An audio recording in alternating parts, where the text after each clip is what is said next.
Welcome back to my Senior House podcast. We've got the same characters. We got Robin. Robin, I'm here. Yeah, and we got Yep, Dave. Yep. and you got me, Tim. So yeah. So what we're going to talk about today?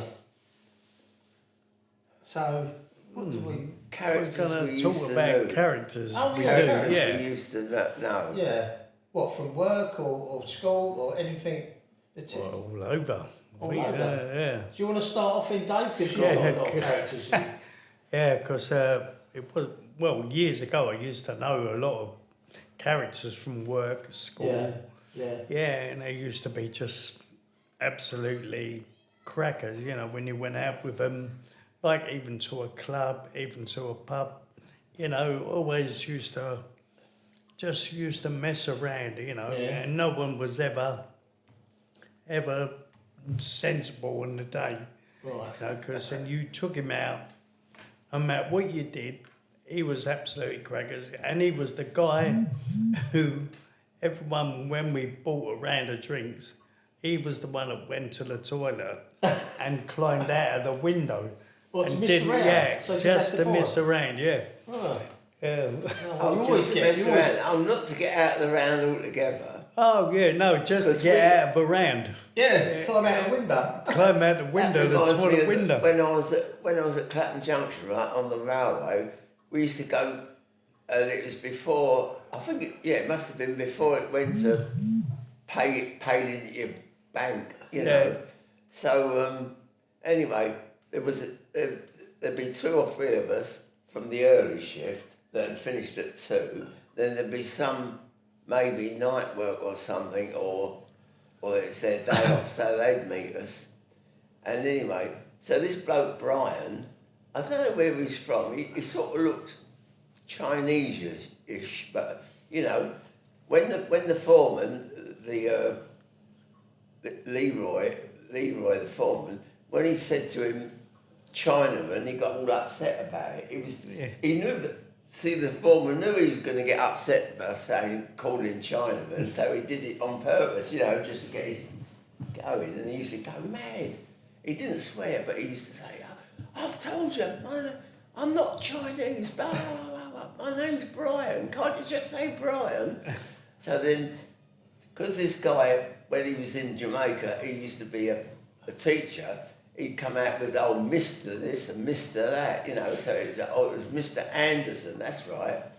Because I thought to myself, that can't be his original name, it must be just a name he's thought up out the telephone book or something. Because his first name was Brian and his surname was Anderson, so I'm thinking Anderson Shelter. Yeah. So, you know, the old-fashioned Anderson Shelter things. So that's what he did. Anyway, when we went to the pub, say I'd done 6 to 2 and I was finished. So right, he might be on the same shift as me. So we'd go in the pub and he'd get the first round in because there's only 2 or 3 of us. You see, he was very crafty. He'd get the first round in. Then when all the other guys come and they're all buying him drinks, he hasn't got to buy any more for ages because he's got the first round. Yeah, clever. Well, you always get people like that and try and get out of rounds, don't you? Yeah. Yeah. It's never going to change, but you've got to call them out, haven't you? You've got to call them out. Well, my first point was about 150, and it went. I said, if it ever goes to 250, I'm never going to drink again. And now, look at it, you're talking about 7-8 quid a pint now. Well, yeah, you get it's £10 a lot of places now. Yeah. Point. Yeah. I mean, where we go on Saturday, Rusty sometimes Bucket, Rusty Bucket pub at Yeah. Eltham.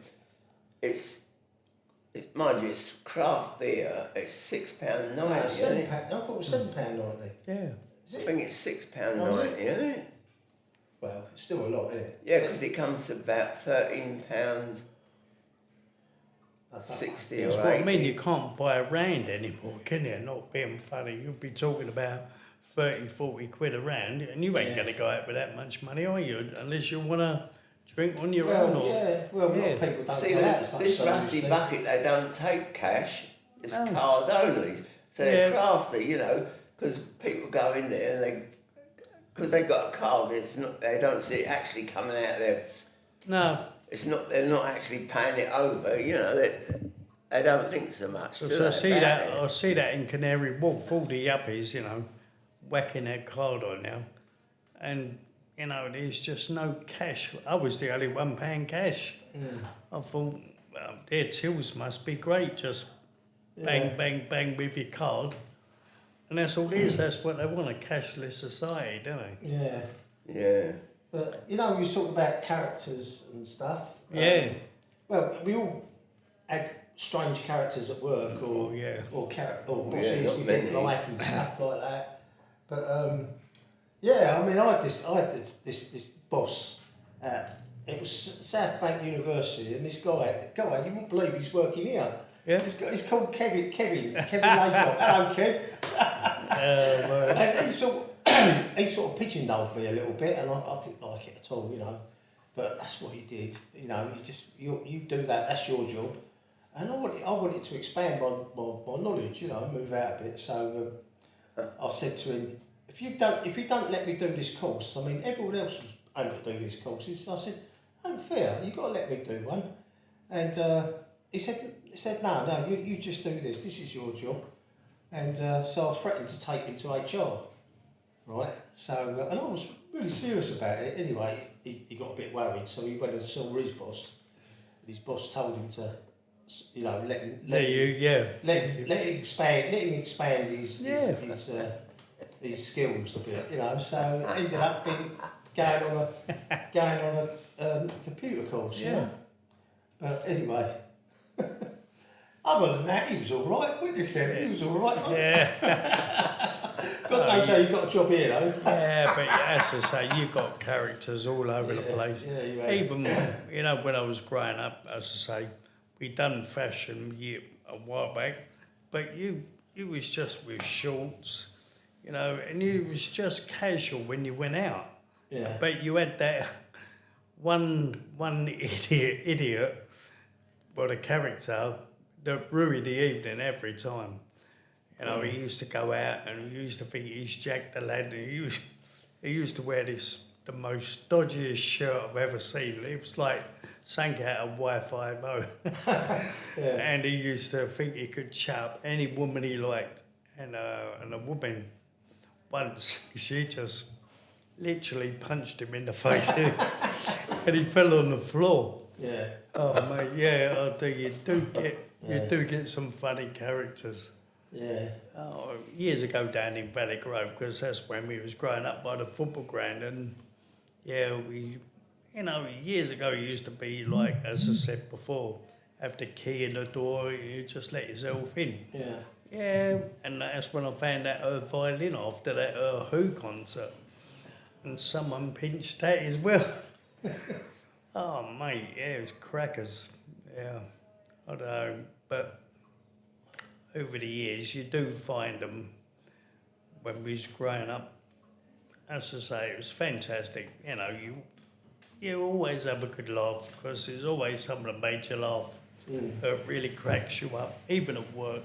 Yeah. It's all the same, because when you're all in a when you're working all together, and you can have a really good laugh without taking things too seriously. You know what, I think going back years ago, you could have a good laugh at work, but work now is so stressful. Yeah. You know, I'm not saying work's stressful in our day, but, you know, you're monitored all the time, you know, everything you do, and, you know, you don't always get a chance to have a good old laugh, do you? I mean, I'm not saying you don't at all, but I think I do feel for the young people working today.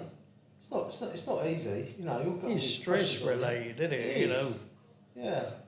So, you know, I had this house in Lee, and both the names, one was all right, one was, you know, they would sometimes say hello and sometimes didn't. I didn't like that, you know. And one I had a few arguments with, and the other one on the other side, they were friendly, and they were so nosy. I mean, the nosiest neighbours you've ever.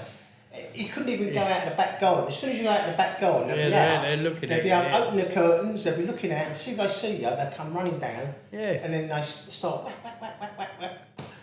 Oh, mate. Get on your nerves. They just... And they I had two daughters, and they like.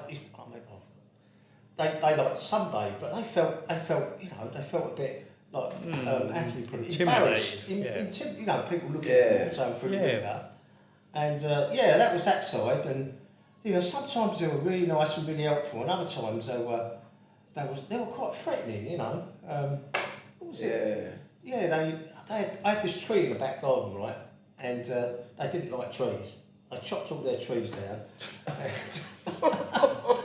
And I had this tree, and they absolutely hated it, and they pressurised me for about 15 years about this tree. And what they did on their side, because it was near the fence, on their side they cut it all like in line with the fence. Yeah. So it virtually destroyed the tree. But you're not allowed to do that legally. No. And in the end I gave up and I had this tree cut down. But there were funny characters. Yeah, you do get strange people, strange neighbours. Yeah. When I lived in Victoria, I lived in a ground floor, a basement apartment. It was lovely. When you and people just looking over your fence, see what you're doing. And because when I was 125A, it got a nice big gate there, so no one else could use it. All the front was my own garden. Yeah. And they're throwing things in the garden. And I hated the place. In the end, I'll give it up. Mm. Yeah. So it was a horrible thing. When you get horrible neighbours like that.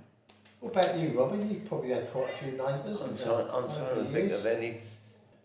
Oh, and this guy, he was really lovely bloke, African he was.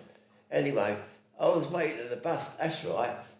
I was living up at, it's sort of Peckham, but it's just off the, bit over from the Old Kent Road, if you know what I mean. They cross that way. And then, a bit further up. Anyway, I was waiting at the Elephant for a bus, 63, number 63 bus. And he's come by, this African bloke, and he says, "Oh, Rob, here, I'll have a lift." So I got a lift right home, so waiting for the bus. And then walking from the bus stop, it was a little bit of a way, but yeah, very nice. Oh, and then he invited me to a party, and we couldn't hear ourselves think. You know what I mean? It was so noisy. Yeah. You couldn't hear think in there. So we stayed for about half hour now, and then we went home. So we're not being rude, but I've got a thumping headache now with this music. I went home. Yeah. Right, what about the other thing you mentioned about how things have sort of changed a bit, over the years? Things that we did in our day, what you could get away with, and then things today, what kids do and what they can get away with. I mean, in our day, we weren't allowed to argue with our parents or tell our parents what to do and stuff like that. We'd get a clip round the head. Or we get a back of a belt or something like that. We were sort of like a bit scared to. It's like when I was answer them back. Yeah. But there's no consequences with kids now. Yeah. I mean, they'll say, "You can't do that to me. You're not allowed to touch me. Yeah. I'll call the police on you." Yeah, exactly. This is coming from kids under school 10. itself? Did you ever get the cane? Do you ever have to have the cane? I had the cane. Yeah, cane, and I think one teacher decided to use a slipper. Yeah. Get you to bend over. I know, we used to get whack it. it on the bottom with his slipper. And I thought he was kinky. We had a local Indian teacher at our school. If you wanted to go to the toilet, you got hit with the ruler, got a big ruler like that, and he gets you on the edge, and he used to go right across the knuckles. Because he knew you didn't want to go to the toilet. And I've been caned, slapped. On your phone sometimes you get these, I do, I get I suppose they're sort of podcasts, and this group I joined is like all our yesterdays or something, so they're all reminiscing about the past. And these women was talking about the teacher throwing what is it? The rubber, the dust. Rubber wrap. Yeah, I used to get remember that. that. Yeah. But they were all talking about getting the rubber thrown at them. Yeah, that used to be very common back in the 70s, I reckon. 70s, wasn't it? Yeah. Oh, I left school a long time ago. That's why I don't remember it. Yeah, well, they had rubbers for a long time now, and they don't now, do they, so much? It's all these whiteboards, isn't it? But I say, kids going to school today with their mobiles now. And I'm thinking, you know, and they go to school about 9 o'clock. I go back out, and they're on the street about 2 o'clock. I used to go to school at 9 o'clock in the morning, finish at 4 in the afternoon. Yeah, that's right, yeah. And now you see the kids on the street. They're out at 3 o'clock and stuff. About 3 hours? Yeah. If they do 3 hours a day, it'd be a miracle. I was coming home on the bus, I thought to myself, if I get a 161 bus now, I'll be able to get home before I come out of school. After it come past Queen Elizabeth Hospital, this kid got on, and he was only about 13 or 14, and I looked at it, I thought, I passed one, and he's finished school, you know what I mean? Well, unless they say, oh, I've got a dental appointment, and they I see a load of them out, you know, big rubber school, but then one of their, or two of their teachers in yellow vests, they make sure they don't get up to any mischief, and cause any arguments. Which I think is a good idea. I mean, a lot of schools they take the phones away, don't they? They put them in a locker or something, and they can get it when they leave. God, but, tell you what, when they're thinking of banning social media phones from kids under 16. Yeah, when I think they did it in Australia. True, And I think it's been reasonably successful. And somewhere else. Is it? Not just in Australia, there was somewhere else, wasn't there? I don't know. I think there was. But now they're seeing the problems of social media has. Because, you know, it's not like years ago when you could just text on the phone. Yeah.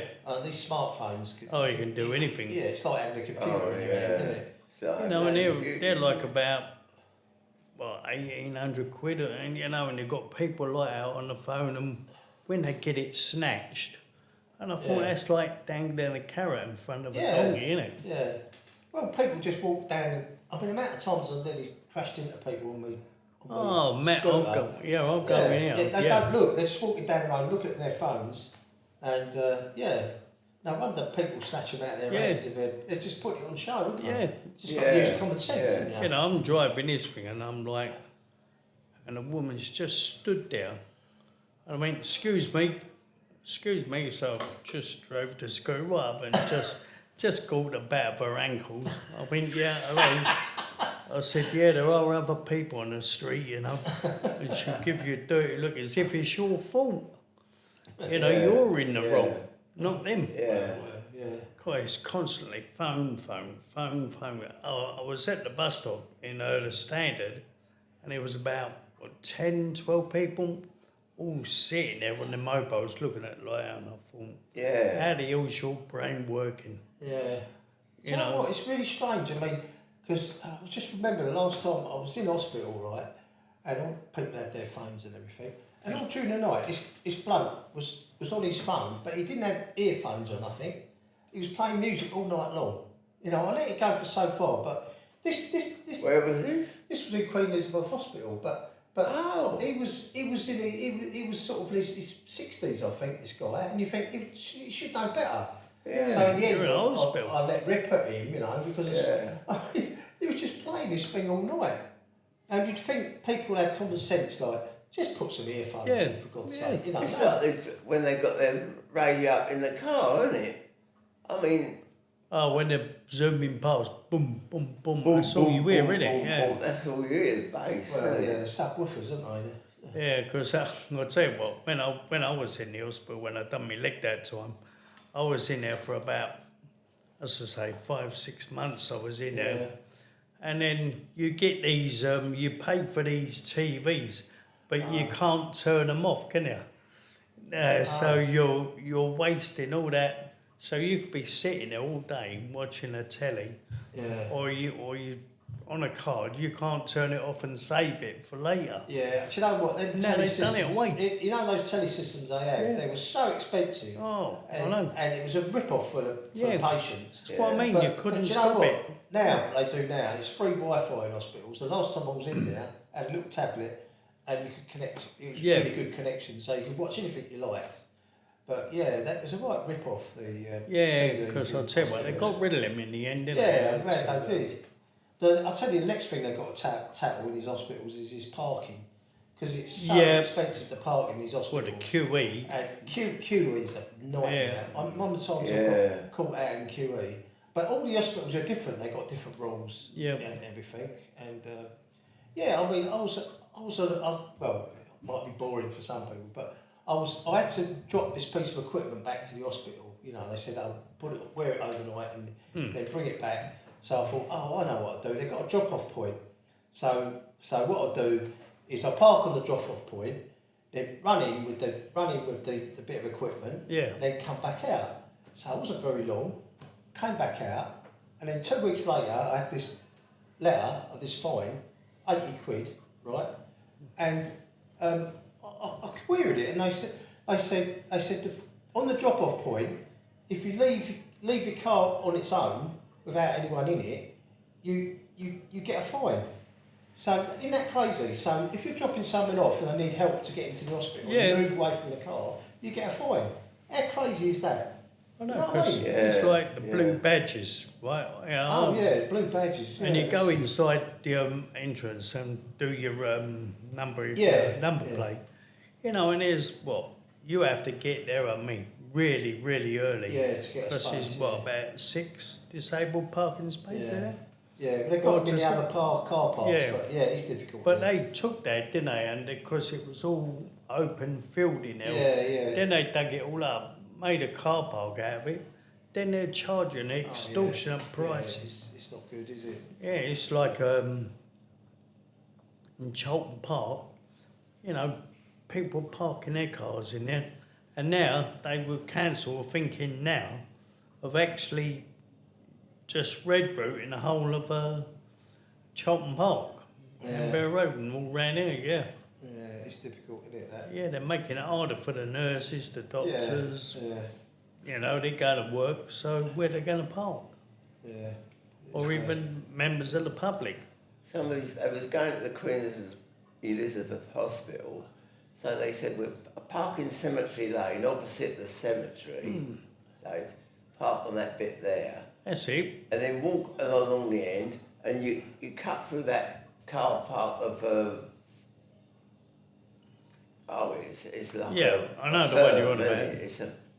it? It was a firm. I don't know if this firm's still going. It's like not British Roads, but it's like one of them old firms that's been Yeah. in Cheltenham for years.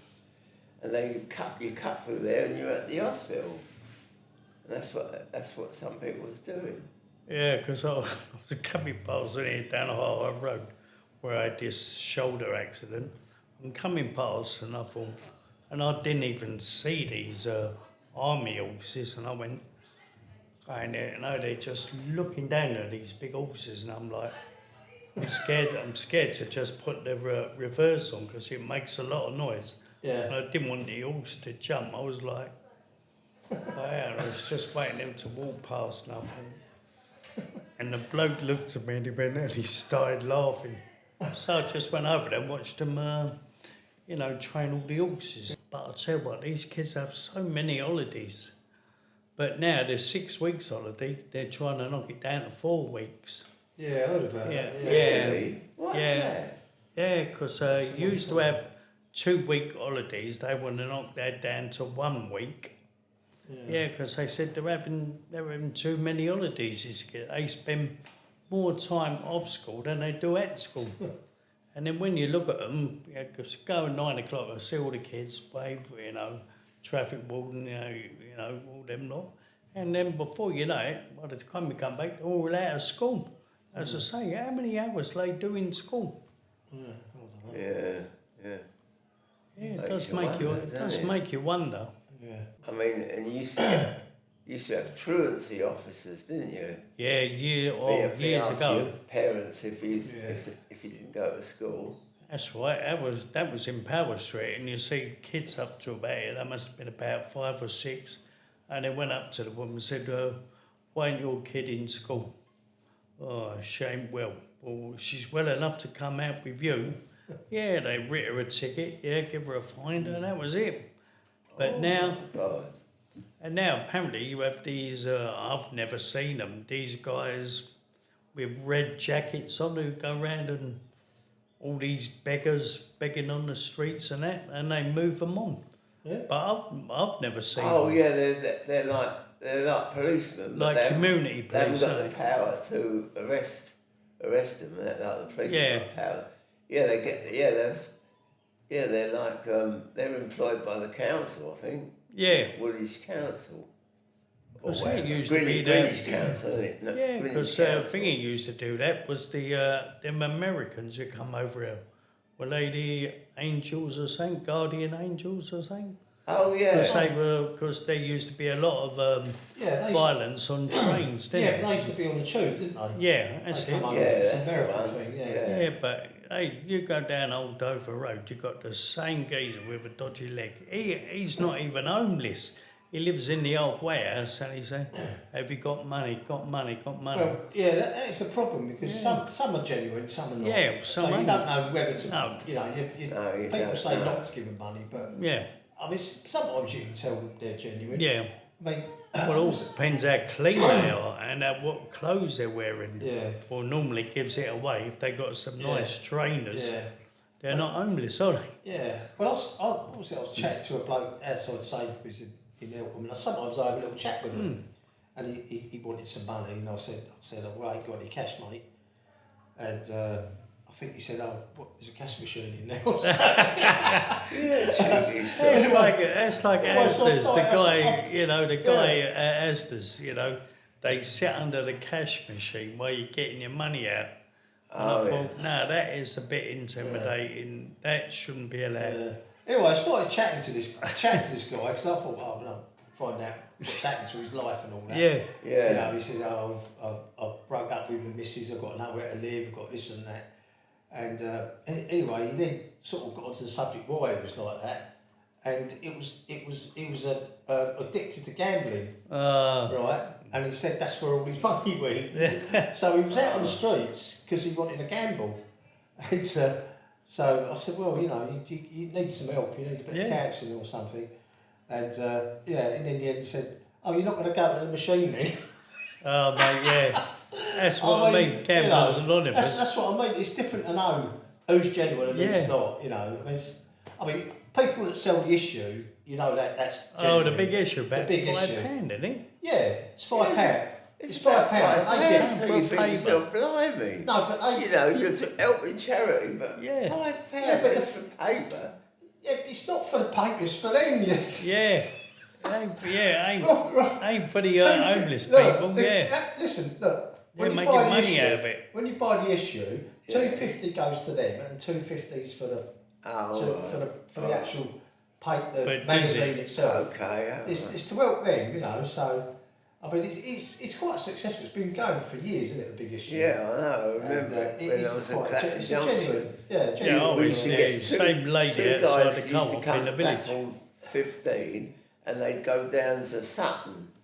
They reckon it was a really good place, Sutton, to beg on the streets down Sutton. So they used to go on the train to Sutton and they'd come back later on. And I was talking to them one day, because it wasn't too busy on the platform. I said, "How come you're in this situation?" So the same sort of thing as you said. Oh, I had an argument with the missus and I was spending too much. Oh no, it was booze with them. I was spending too much on booze and wasn't providing for the kids and that. Yeah. So she's kicked me out. I know, that's what I mean. There was a, bloke, he's like 60, 70 from over in Blackheath, and he got thrown out because he played his music too loud. Yeah. And I'm thinking, wow, you don't normally get kicked out for that these days, do you? Well, you can do if you're consistent, disturbing other people. Yeah. So he's sleeping on the by Blackheath Common now, and mate of mine, he just gives him a tenner. Yeah.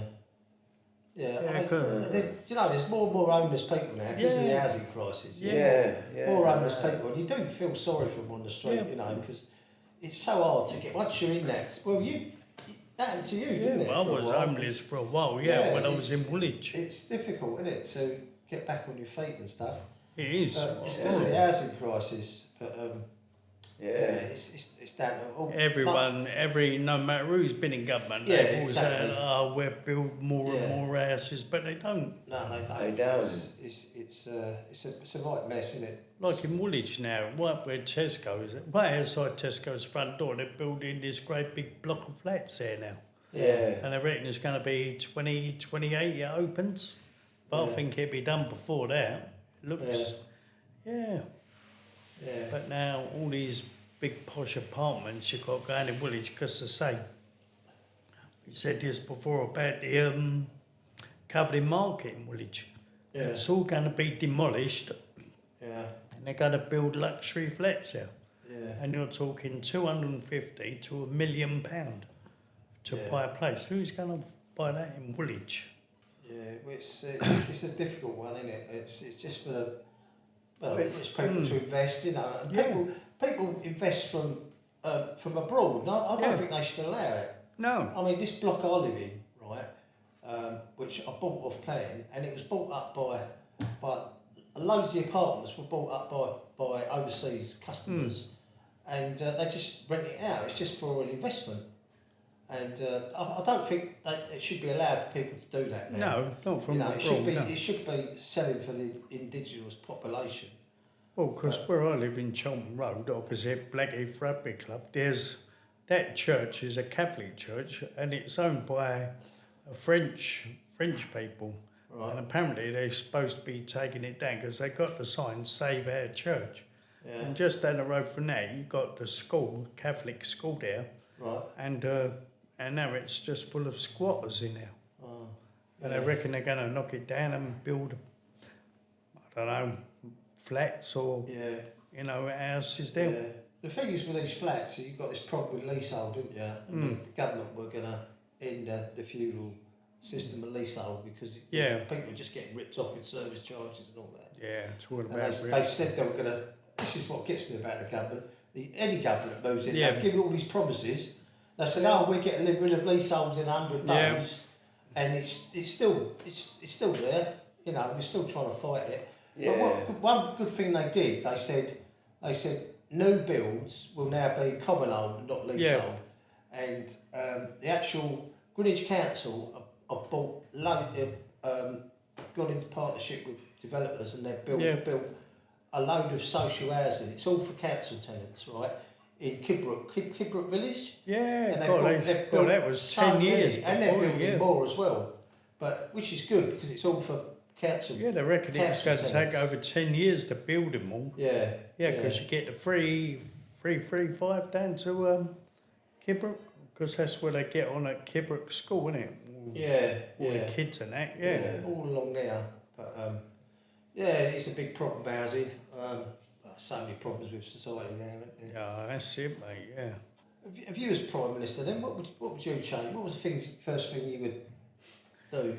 What you reckon it needs doing? Well, I don't know. It's easy to say if you were Prime Minister, because they always give you the load of old rubbish that I'll do this, I'll do that. But you've got to have all proper social care for people. Yeah, that's what I was going to say. I was going to say that, because if I was Prime Minister, I would sort out social care, because they've been kicking it down the road for 30, 40 years, and it's got to a stage now where you go into hospital, and if you need some sort of care package, right? It's so difficult to get it, and it's just the whole thing's a mess. Yeah, because when you leave hospital, so you're stuck in hospital, you end up being a bed blocker, because you can't get your care package. No, exactly. Out.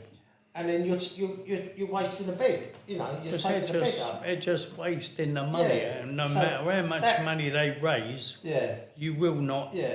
Social care's got to be sorted. In your case, they kicked you out before the package was ready. Because you had to make do with a woman coming all the way from Tooting or somewhere, wasn't it? No, I had to get social services involved because I was vulnerable, you know, emergency care. No, but at first you told me you had the woman come in by train to Mottingham and then she had to find your place from the train. Yeah, there's carers. Well, yeah, that was. You said it was coming from I thought you said Tooting or somewhere like that. I can't remember, but yeah. That's what you told Greenwich me. has got a slightly different system. Though. Yeah. But That's yeah, ridiculous. it's a problem. But what some hospitals are doing, and they're letting people go out without proper care packages. Yeah. Because they need the beds, you know. Yeah. So yeah, it's happened to me. They don't like leaving you in the hospital. They want you in and out as quick as they can. Well, of course they want. It's you know, like a yeah, conveyor belt, isn't it? well, that's it. That's why they've got to sort out social care, you know, health service and social care. But, you know, no government's going to take it on. Because I say, that's what I mean. My mate, he works, well, I used to work there, the Clarendon Hotel in Blackheath. Yeah. And he said in August that is closing down because they're going to make it into a care home. So what would you change then, Robin? What would you, if you was Prime Minister or in some sort of power? Yeah. I'll go along with what you said, but what else? I'd try and get these youngsters who reckon they're what we were saying about earlier. And it's social needs. behaviour. Oh, needs, yeah. I reckon maybe bring back national service if they can't. Well, let's say what need is. If they try for work for a few, if they don't bother to try for work for a few years, right, national service for 18 months or something. But need stands for not in education, employment, or training. And it's over They a can million. put them in the army and train in that, can't Well, they? it's over a million. There's over a million, isn't there? Yeah, but you But, say... you know, the way the world's changing, you know, some countries in Europe now are getting national service. I can't remember which countries are doing it now. Quite a few are now making it compulsory, you know, for I youngsters. think it's Sweden. Sweden's always been pretty good. Turkey and Japan do it all the time because my mate has to go back every 2 years to do national service. Really? Every 2 years? Oh yeah, and there's a pop group out in the east and the far east who had to pack up their pop business to go in the army or whatever for 18 months or whatever it is, and then they come back to it. And now they're back in this pop Well, it's group. like the footballer, wasn't it, who plays for Tottenham. Well, he left there and I forget his name, Song, and he has to go back and do national service, and he gives his money to his mum because his mum, he just don't go out. He's not allowed to go out with girls drinking and things like that. So I thought, God, what a boring life you got. But you know, the world's getting more dangerous. It's more dangerous now since the Cold War. But well, you know, I'm just wondering whether these youngsters could actually cope with doing national service. You know, they got the. You know, what would the army do if the way some of these youngsters are today? You know, I just dodged that national service by a year or something like that because my older brother went in there for 2 years and he got posted to Germany, Osnabrück in Germany. Oh, Osnabrück. Yeah. Then he come back and he wasn't the same. Apparently that they'd been, because he was a bit, not weak, but, you know, anyway, all the guys decided to pick on him, so he was getting it every day, you know, for the other squaddies or whatever. Yeah, squaddies they call them, don't they? Yeah. So, But they were village army barracks, weren't it? It drove him a bit, you know. Yeah, so he was over in Osnabrück. When he come back, he wasn't himself, you know what I mean? He was nervous and then he started fancying the girl. There'd been 2 girls 2 doors away from us, and suddenly he fancied this Eileen. I think Eileen. Oh yeah, the oldest one was Eileen, and the other one was Edna. So I said, well, Edna's quite. What do they say now? Fit, don't they? Yeah, fit and handsome, We never used to say that. But I said, well, Edna's quite fit, but I don't know about Eileen. Yeah. He said, well, I fancy her and that. So anyway, he went to try and talk to her. She didn't want to know, so it was even worse. But I shouldn't laugh, but it was even worse then because he'd been rejected. Like. Well, he obviously didn't suit him, did it? Yeah. But then somehow he got out of it. I don't know. Yeah. He didn't turn to drink. I mean, it's tough to get in the armed forces, Yeah. but there's good camaraderie. What's the word? Camaraderie. Is that right? Camaraderie. Yeah. With your colleagues and that, and they make friends for life. And, there's a lot of potential in it in the army for different careers. Yeah, because some of it's good. Because when I go for my cup of tea and egg sandwich, I normally see a guy. He's got 2 prostrated legs. Yeah. Where he obviously been blown up or something, and he said, he said he gets treated pretty good by one of the soldiers over there. Yeah. And it's good. Because it's got to be, being all that way. Yeah, one things that put people off, I think, is because when if they have to leave the army because of injury and stuff like that, they don't look after the veterans very well, do they? As I say, that's why you've got this charity. What's it called? What's the charity called? Veteran charity. It's something Heroes. Elder Heroes? Something like that. Yeah. You shouldn't need a charity. They should be looked after properly. Because when they're living on the street as well, which is disgusting. Yeah, it's terrible. Their mental health and everything. Yeah, when people come back, whether they've been to Northern Ireland, whether they've been where else, Afghanistan, they don't come back really the same people, do they? No, it can be pretty tough. It's tough. I had a couple of nephews in the military. They were. What's the parachute? What parachute regiment? Parachute regiment. Parachute. It's really tough. It's tough to become a civilian again. Yeah. No. I mean, the actual become I forget what they call them, the parachute regiment. They've got a special berry, haven't they? It's a colour. Paris. Paris, Paris, But it's really hard to get into it. Like the SAS. It's really, and it was pretty tough. Marines and all that. Yeah. He was in there for a couple of years, but that was tough. And all torture, well, like the Marines, you really got to be put through your paces. Yeah. Well, we come back out of it and it ended up being a copper in the end. Well, you can get good and bad coppers, can't you? Good cop and bad cop. Yeah. You get all this postnatal depression and all that. Good cop and bad cop. Yep. Well, I think we're coming towards the end of our time here. Yeah. Probably. I hope some of this chat's been interesting. Yeah, I know. For our viewers, if we've got any. Yeah. So it's got the view. Yeah. Goodbye from Robin. Goodbye from Robbie. And it's goodbye from David. And it's goodbye from Tim. Thank you very much for listening. Cheers, guys. Bye.